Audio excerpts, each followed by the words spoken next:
we ask that you would open our hearts and our minds today. Help us see things a little more clearly, things that have been obscured of late. Amen. Could I have a bit more volume? Back in 1633, a 68-year-old man was summoned to a Dominican convent in Rome. And there, in the presence of the Papal Inquisition, he got down on his knees and read a statement he didn't write, a statement that was prepared for him by his inquisitors. And here is what it said. Wishing to remove from the minds of your eminences and of every true Christian this vehement suspicion justly cast upon me, with sincere heart and unfeigned faith, I do abjure, condemn, and detest my errors and heresies, and generally each and every other error and heresy contrary to the Holy Church. And I do swear for the future that I shall never again speak or assert orally or in writing such things as might bring me under similar suspicion. His name was Galileo Galilei. He was an astronomer, a physicist, an engineer. And on the basis of his observations, Galileo believed that the sun, not the earth, was at the center of the solar system, right? That the earth was only one of several planets that revolved around the sun. He didn't come up with any of this on his own. He was influenced by the work of a Polish scholar named Copernicus, who had died before Galileo was born. Copernicus knew that his ideas would stir up a lot of trouble with religious and civil authorities, and so he kept them to himself, arranging for their publication after his death.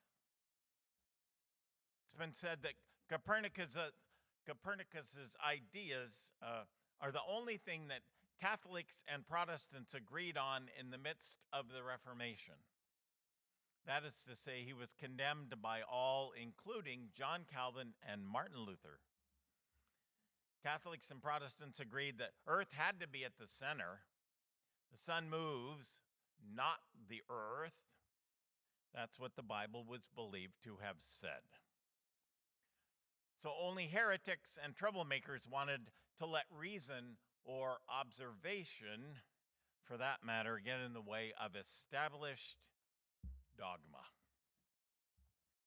So in 1616, the Catholic Church banned all books that suggested that the earth moved at all, including Galileo's. And here's an odd postscript to the story. After he recanted, the Inquisition sentenced the old astronomer to house arrest in order that he listen every day for the remainder of his life to the 7 Psalms of penitence. Old Galileo lived for 8 more years, and as his daughter read to him those Psalms from the Bible, he sat by his window, still using his telescope, to watch the 4 largest moons of Jupiter revolve around that huge planet as it too made its way around the large body, the sun. I kind of hope that every now and then she slipped in Psalm number 8. It's not one of the penitential Psalms, but it pertains here. O Lord, our sovereign, how majestic is your name in all the earth. When I look at your heavens, the work of your fingers, the moon and the stars that you have established, what are human beings that you are mindful of them? Well, the story of religion and science isn't pretty. Science and religion have been battling for 400 years now at least, and science has won every war, but not every battle. The battle lines have today become more defined than ever due to the polarization that we find everywhere present.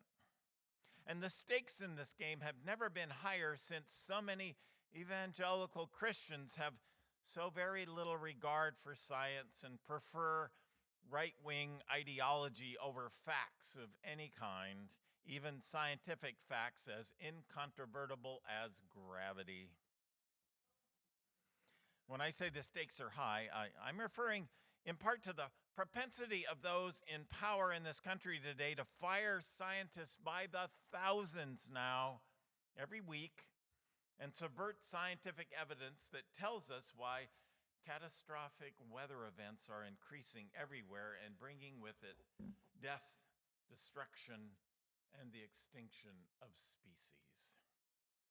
Yes, and on the medical front, we are seeing the undermining of our formerly robust vaccine system, and with it the dismantling of public health infrastructure and the promotion by the White House of unscientific claims and therapies.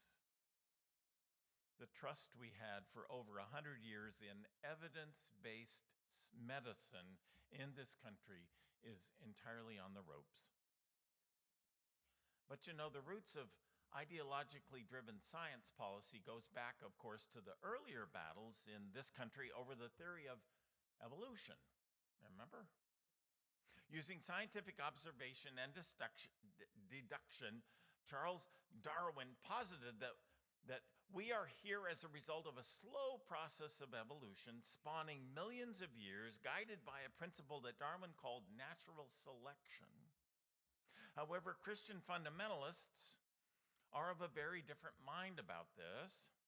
Many believe that the creation of the earth was the result of a single act of creation that occurred on the evening of October 22nd, 4004 BC. I am not making this up.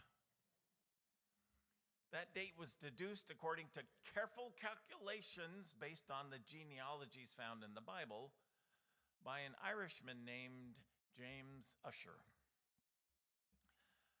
Few understand that Darwin himself never attacked religion. He even went to some length to say that his theories could actually be in harmony with the existence of God. In any case, he's been demonized in a way that he would probably find amusing. His theories were both attacked and also defended in this country in a notable way on, wait for it, July 21st, 1925, exactly 100 years ago tomorrow. I'm referring to the Scopes monkey trial, which, remember, featured two popular and dramatic protagonists, Clarence Darrow and William Jennings Bryan. You may know that William Jennings Bryan was a Presbyterian as well as a distinguished American politician. Ran for president, 4 times? He was rather sadly made fun of by Clarence Darrow because he was out of his depth in this debate.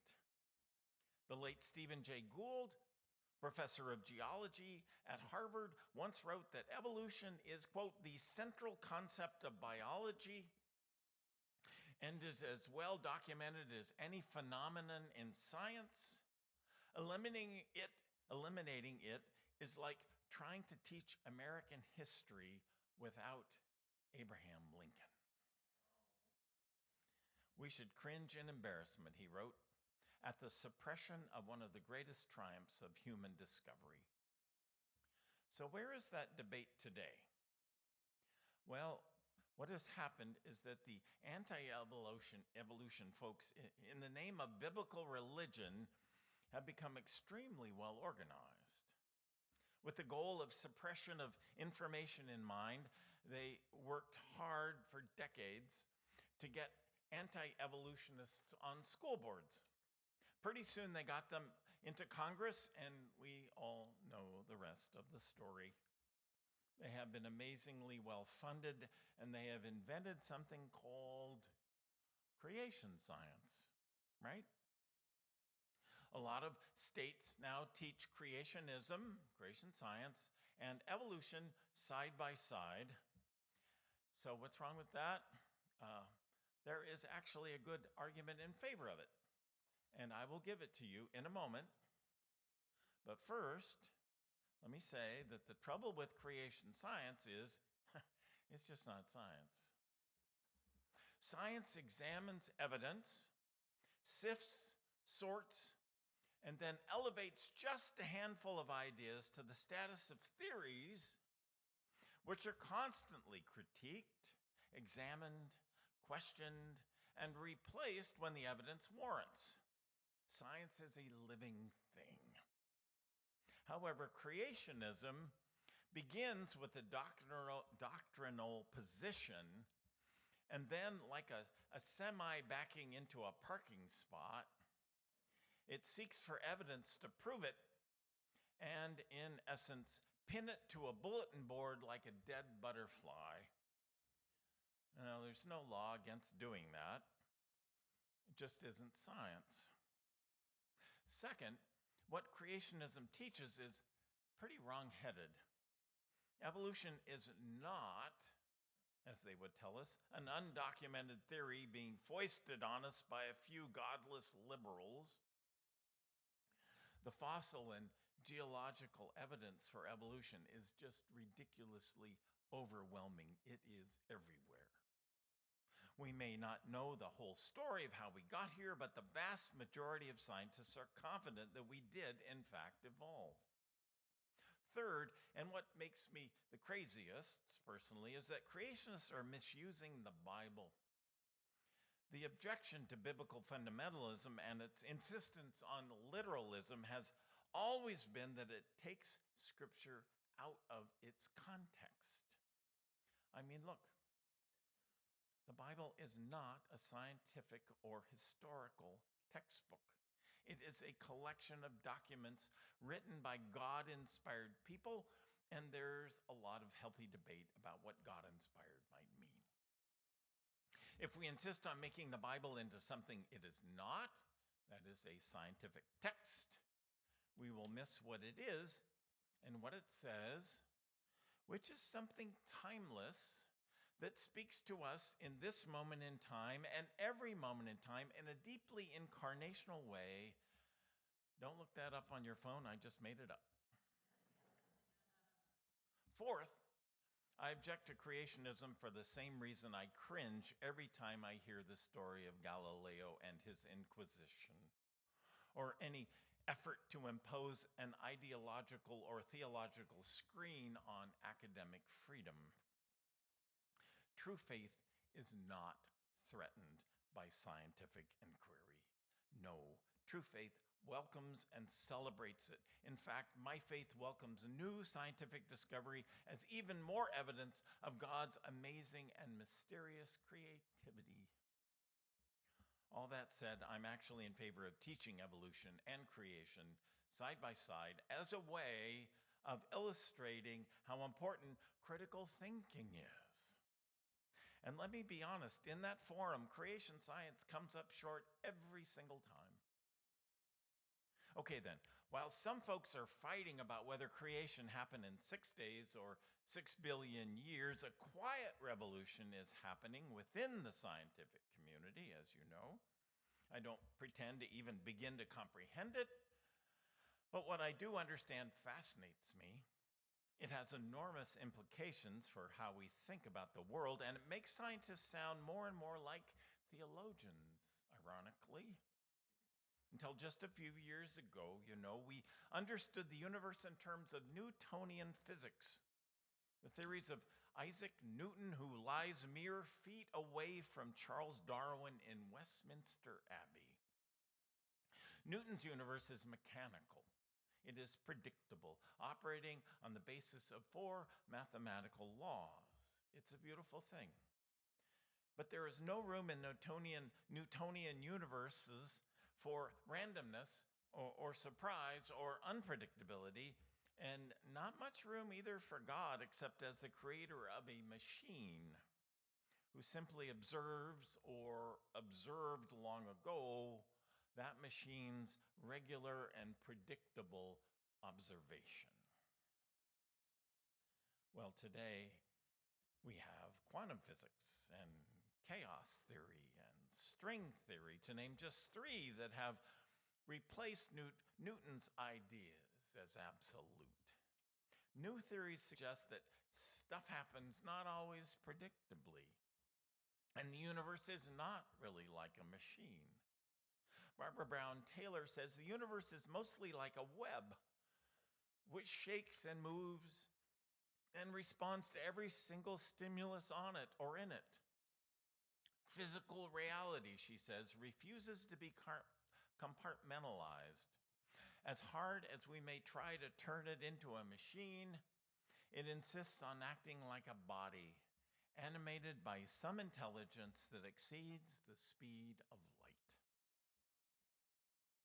You know, today, 100 years after the Scopes trial, instead of a universe with no place for God, we find that we are living in a universe that is alive, responsive, full of spirit, full of energy, full of mystery. In the beginning, when God created the heavens and the earth was formless, void, and darkness covered the face of the deep. And then God said, "Let there be light," and there was light. That is not scientific theory about the beginning of the universe. It is proclamation written to address a very real, terrifying historical shift, which, if we read those words in their original context about that shift, we find a reason, along with those people at the time, to keep on trusting God at a time and place in history when there weren't many reasons for doing so. Those words are written in the 6th century BC for a community of Jews living in exile in Babylon, having just lost a big war. They were living in what seemed like a hopeless, God-forsaken, God-abandoned situation. Where is our God, they surely asked. Maybe there is no God. Maybe the gods of Babylon, our enemy, are just as real as our God, the God of Abraham and Sarah and Isaac and Jacob. Interpreter Walter Brueggemann, who we've mentioned quite a bit since his death a month ago, says that the Genesis creation story was written to evoke the faith and trust of a community of desperate people living in desperate times. To people who feel God-forsaken, abandoned, without hope, the words of Genesis are good news. They say you belong to God. The creation belongs to God. God is still God no matter what. Yes, and in that story, men and women are God's agents, given dominion and responsibility.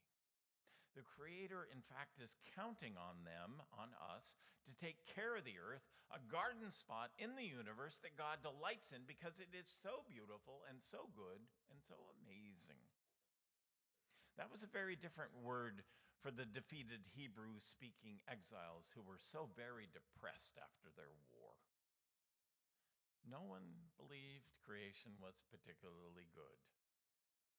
No, life was considered to be mean, short, and brutish, full of injustice, suffering, and death. No one thought of human beings as responsible agents or God's partners in the management of creation, for heaven's sake. Everybody then knew human beings were insignificant, unimportant, living and dying at the whim of the gods. The idea of a good creation, Genesis 1, surging with the mystery of God, was new and revolutionary. How sad to miss it. How sad to misunderstand the glorious poetry of the Bible and instead think it a rather dull science textbook. And now those at the top of our country, supported chiefly by Christians who believe that, to whom Genesis 1 is merely a dead bit of dogma, are thrilled because they are gearing up to exploit every inch of our public lands for maximum profit to themselves. The idea of a good creation surging with the mystery of God is totally invisible to them. How sad to miss the beauty that Vincent van Gogh saw when he looked upon a simple cypress tree or a field of sunflowers. The same beauty to which the poet E. Cummings gave incomparable praise to God for when he wrote, "I thank you, God, for most this amazing day, for the leaping greenly spirits of trees, and a blue true dream of sky, and for everything which is natural, which is infinite, which is yes."